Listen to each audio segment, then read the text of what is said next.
नमस्कार दोस्तों, मैं हूं अजीत और आप देख रहे हैं एस क्लासेस नोएडा। दोस्तों, आज की वीडियो में हम बात करने वाले हैं संयुक्त वाक्य के बारे में, क्योंकि सबसे ज्यादा कंफ्यूजन संयुक्त वाक्य में होती है। तो इस कंफ्यूजन को दूर करने के लिए मैं सोचा कि चलिए एक पार्टिकुलर वीडियो बनाते हैं जिसमें आपकी कंफ्यूजन हमेशा के लिए दूर हो जाए। तो चलिए स्टार्ट करते हैं। दोस्तों, सबसे पहले जानते हैं कि संयुक्त वाक्य कहते किसे हैं।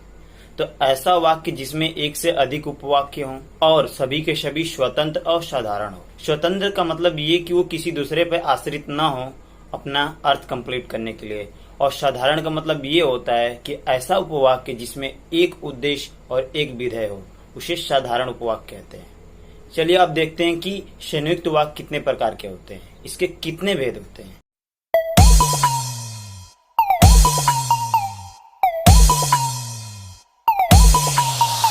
दोस्तों, यदि परिभाषा की बात करें तो जिस वाक्य में एक से अधिक साधारण व स्वतंत्र उपवाक्य होते हैं उसे हम संयुक्त वाक्य कहते हैं। अब संयुक्त वाक्य के कुछ भेद होते हैं।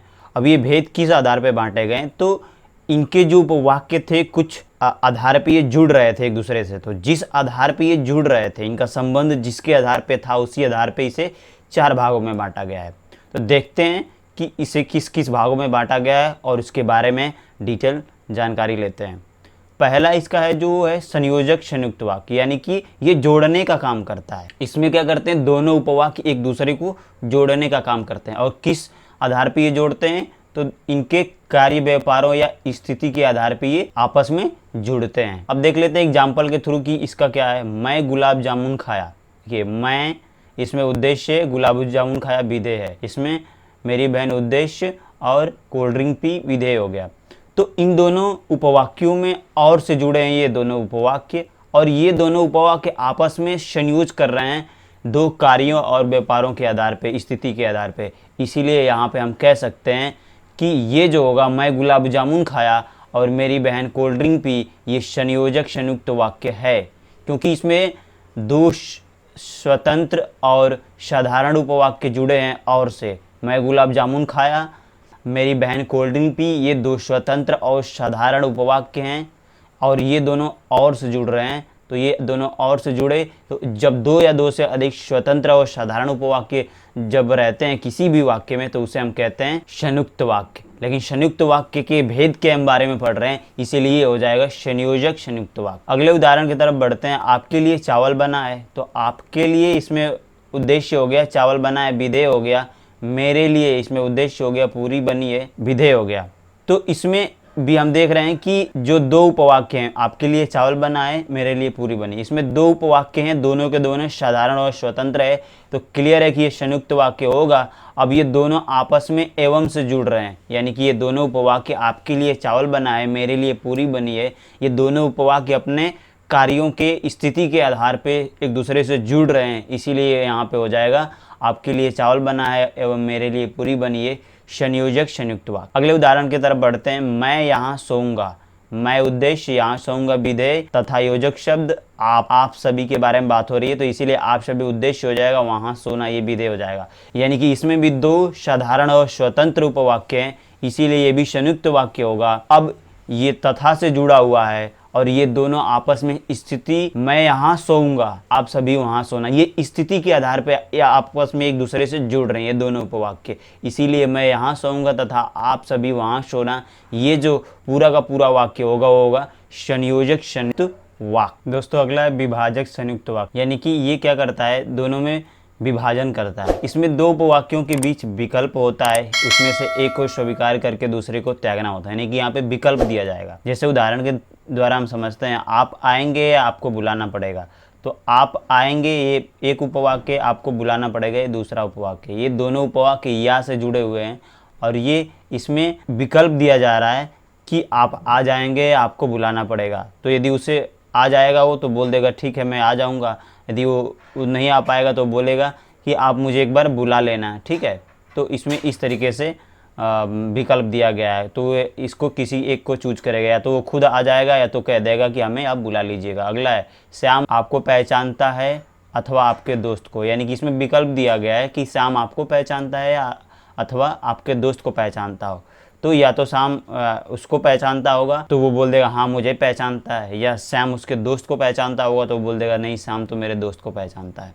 तो इसमें ये विभाजक का कार्य करता है। इसमें अथवा जो है योजक शब्द है, ये दोनों को क्या करता है, विभाजित कर रहा है। ये दोनों भी दो विकल्प हैं, इन दोनों में को विभाजित करके बता रहा है कि ये या ये। अगला है उदाहरण, तुम मेरे साथ चलोगी कि मम्मी के साथ चलोगी। तो इसमें तुम मेरे साथ चलोगी ये पहला उपवाक्य है, मम्मी के साथ चलोगी दूसरा उपवाक्य। ये दोनों उपवाक्य में विकल्प दिया जा रहा है कि तुम मेरे साथ चलोगी या मम्मी के साथ चलोगी। तो उसे वो कोई एक ही विकल्प चूज करेगी। यदि उसके साथ जाना होगा तो कहेगी नहीं मैं तुम्हारे साथ चलूँगी। यदि उसे मम्मी के साथ जाना होगा तो कहेगी नहीं मैं मम्मी के साथ आऊँगी।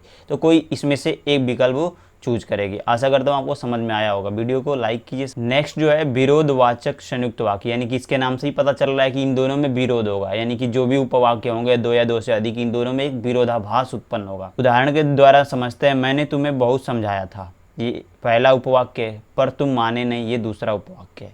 अब मैंने तुम्हें बहुत समझाया था, इसका विरोधाभास हो रहा है दूसरे वाले में, पर तुम माने नहीं, यानी कि वो समझाया था लेकिन वह माना नहीं, यानी कि इसमें पहले वाले उपवाक्य का विरोधाभास दूसरे में हो रहा है। अब पर इसमें योजक शब्द का काम कर रहा है। ये दोनों जो उपवाक्य हैं पर से जुड़े हुए हैं, तो यहाँ पे ये विरोधवाचक संयुक्त वाक्य होगा। इसको आपको ध्यान में रखना होगा। अगला उदाहरण है, वह लिखने में तो अच्छी है। वह लिखने में तो अच्छी है, ये पहला उपवाक्य है, लेकिन पढ़ाई नहीं करती। लेकिन पढ़ाई नहीं करती, ये दूसरा उपवाक्य है।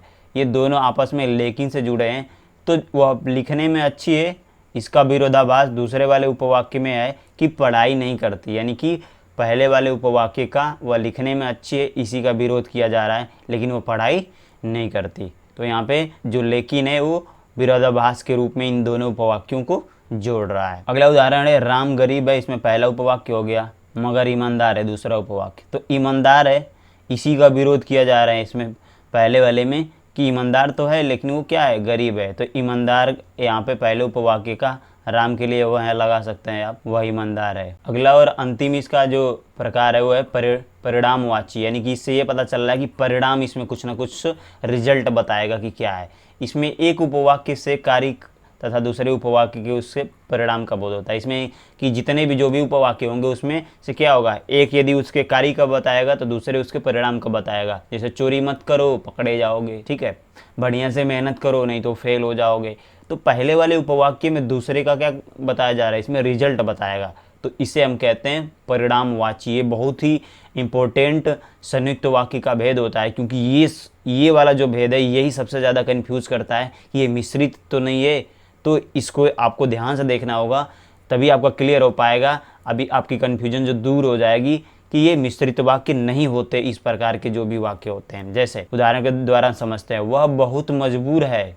वह बहुत मजबूर है, सो कुछ भी कर सकता है। ठीक है, सो योजक से जुड़ा है, वह बहुत मजबूर है, ये इसमें पहला उपवाक्य है। कुछ भी कर सकता है दूसरा उपवाक्य है। ये दोनों स्वतंत्र और साधारण भी होंगे, क्यों, क्योंकि ये संयुक्त वाक्य है। ठीक है, अब वह बहुत मजबूर है, अब इसी का परिणाम दूसरे में मिल गया। क्या भाई, मजबूर वो है ज़्यादा से ज़्यादा, तो कुछ भी कर सकता है। यानी कि पहले वाले उपवाक्य का वह बहुत मजबूर है, इसका जो रिजल्ट मिलने वाला है यानी कि परिणाम मिलने वाला है वो दूसरे में मिल रहा है कि वो कुछ भी कर सकता है। इसीलिए यहाँ ऐसे उपवाक्य जो होते हैं, ऐसे वाक्य होते हैं वो होते हैं संयुक्त, न कि मिश्रित होते हैं। आपको ध्यान देना चाहिए यहाँ पे। अगला जो उदाहरण है, तुमने मुझसे काम करवाया है, ये पहला उपवाक्य, इसलिए पैसे दो, ये दूसरा उपवाक्य है। तो इसमें इसलिए से जुड़ा हुआ है पैसे दो। तो पहले वाले में काम करवाने के कारण ही तो ये पैसा मांग रहा है, यानी कि पहले वाले का रिजल्ट दूसरे में इसे मिलेगा कि वो कह रहा है कि तुमने मुझसे काम करवाया है, इसीलिए क्या दो, पैसे दो। तो पहले वाले उपवाक्य का रिजल्ट, परिणाम, काम करने का परिणाम, इसे क्या यहाँ पे ये हो रहा है, इसे पैसा मिलेगा, ये पैसा मांग रहा है। ठीक है, काम नहीं करता तो पैसा क्यों मांगता, उसका हक ही नहीं था। तो पहले वाले उपवाक्य में इसने काम किया, इसलिए दूसरे वाले उपवाक्य में उसके रिजल्ट के थ्रू, फल के थ्रू, नहीं कहते हैं काम करो तो फल मिलेगा, तो उसने काम किया तो उसी का फल यानी रिजल्ट, जो परिणाम है वो मांग रहा है कि मुझे पैसे दो। आशा करता हूँ आपको समझ में आ गया होगा कि इस तरीके जो भी उपवाक्य या वाक्य आते हैं तो आपको कंफ्यूज करते हैं बार बार कि ये मिश्रित है। तो ये तो पहले वाले पैसे दो, आप क्या सोच लेते हैं, ये तो पैसे दो डिपेंड है किस पे, काम करवाने पे, क्योंकि काम नहीं करेगा तो पैसा नहीं देगा। तो इस चीज़ का ध्यान रखिएगा, जब भी पहले वाले उपवाक्य का रिजल्ट, परिणाम दूसरे वाले उपवाक्य में मिलता है तो वो मिश्रित वाक्य कभी भी नहीं होगा, वो हमेशा होगा संयुक्त वाक्य। इस चीज़ को ध्यान रख लीजिए। चलिए अगले उदाहरण के द्वारा समझते हैं। तुम्हें कुछ नहीं आता, तुम्हें कुछ नहीं आता। अतः चुप रहो। तुम्हें कुछ नहीं आता, इसी का रिजल्ट है, परिणाम है कि वो बोल रहा है तुम्हें कुछ नहीं आता तो चुप रहो, बोलोगे तो कुछ गलत सलत बोल दोगे, ठीक है। इसे कुछ नहीं आता इसीलिए तो चुप रहेगा, यानी कि पहले वाले उपवाक्य में कह रहा है इसे कुछ आता नहीं है इसीलिए भाई चुप रहो तुम। तो पहले वाले का जो परिणाम है, रिजल्ट है, वो उसे दूसरे में मिल रहा है। यदि उसे कुछ आता तो वो कोई नहीं कहता कि भाई तुम चुप रहो, लेकिन उसे कुछ नहीं आता है तभी तो कोई कह रहा है। तो पहले वाले उपवाक्य में इसे कुछ नहीं आता है, यही कारण है कि इसे मना किया जा रहा है, इसी का रिजल्ट है, इसी का परिणाम है, इसे मना किया जा रहा है कि तुम चुप रहो। आशा करता हूँ आपको समझ में आया होगा। तो वीडियो को लाइक कीजिए। जय हिंद, मिलते हैं अगली वीडियो में।